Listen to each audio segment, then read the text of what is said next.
Cet amendement propose de reformuler le motif de prévention des violences collectives de nature à porter gravement atteinte à la paix publique afin de dissiper tout risque de mésinterprétation de ces termes. Nous avons parfaitement compris que l'intention n'était bien évidemment pas de mettre sous surveillance les partis politiques, les syndicats, les mouvements sociaux, mais bien de pouvoir prévenir les agissements de groupes dangereux qui se préparent à commettre des actes mettant en péril la sécurité nationale. Voilà pourquoi je vous propose de privilégier la rédaction indiquant la prévention des atteintes à la forme républicaine des institutions, des violences collectives de nature à porter atteinte à la sécurité nationale. Je préfère largement cette rédaction à la rédaction précédente, mais je voudrais un cas concret. Est-ce qu'une manifestation organisée par la Fédération anarchiste peut faire l'objet d'interception ? Pour bien comprendre cet amendement qui me semble très positif, il faut se reporter à l'alinéa 16 qu'il est proposé de supprimer, puisque c'est bien le hooliganisme qui est visé, c'est pas les manifestations qui se passent dans un cadre démocratique.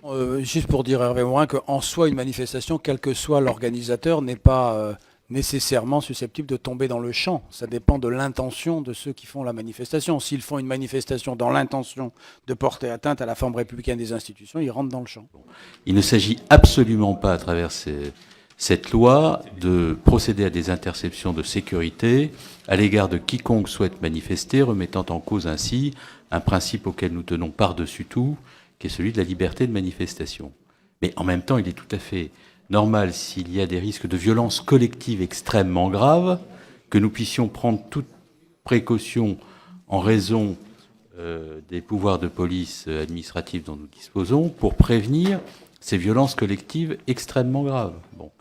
Et donc ce sont dans des cas tout à fait exceptionnels, lorsque ces violences collectives peuvent porter atteinte à l'intégrité physique de personnes ou de groupes, que l'État, dont c'est le rôle, se chargera de prévenir par la mobilisation de ces moyens, ces violences, de manière à ce qu'elles n'adviennent pas. Moi aussi, je me pose des questions sur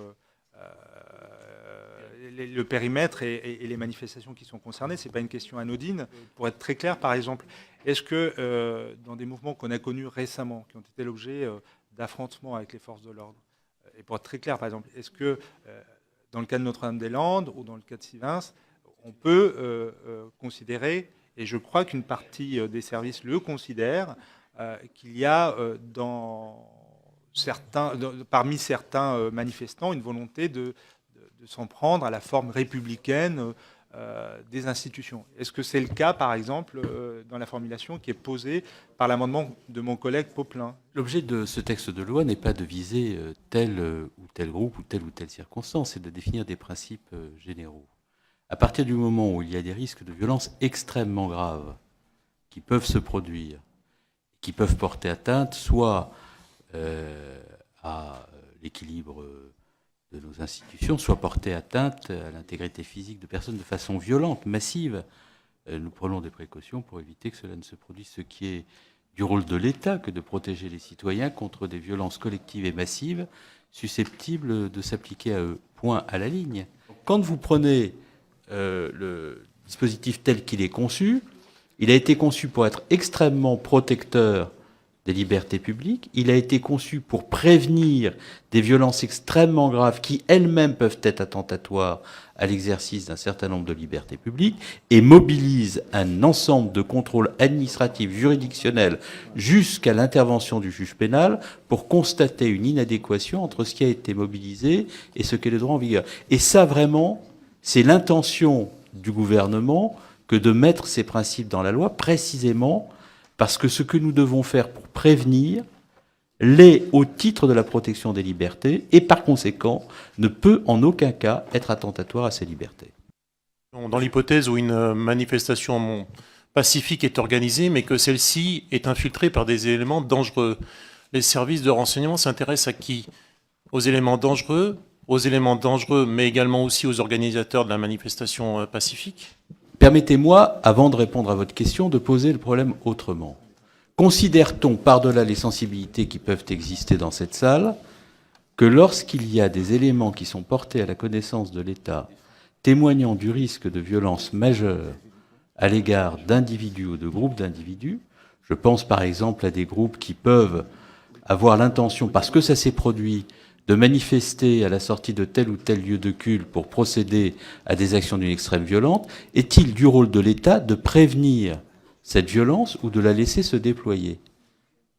Il est du rôle de l'État de la prévenir. D'ailleurs, les mêmes, je suis convaincu, Monsieur Meunier, ce n'est pas votre cas, que les mêmes qui s'interrogent sur la légitimité de ces moyens de prévention seraient les mêmes qui accuseraient l'État de ne pas avoir pris des mesures de protection d'un certain nombre de minorités particulièrement visées, si demain celles-ci devaient se trouver atteintes par des violences organisées à des fins de toucher collectivement des groupes.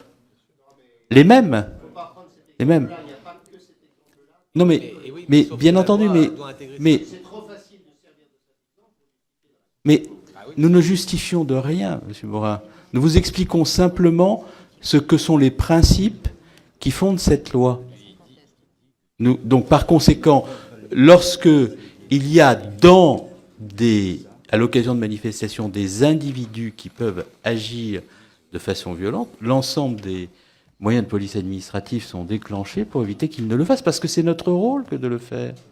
Voilà. Tout est clair, je vous propose de passer au vote. Avis favorable du rapporteur, avis favorable du gouvernement. Qui est pour le CL 129? Qui est contre? Il est adopté.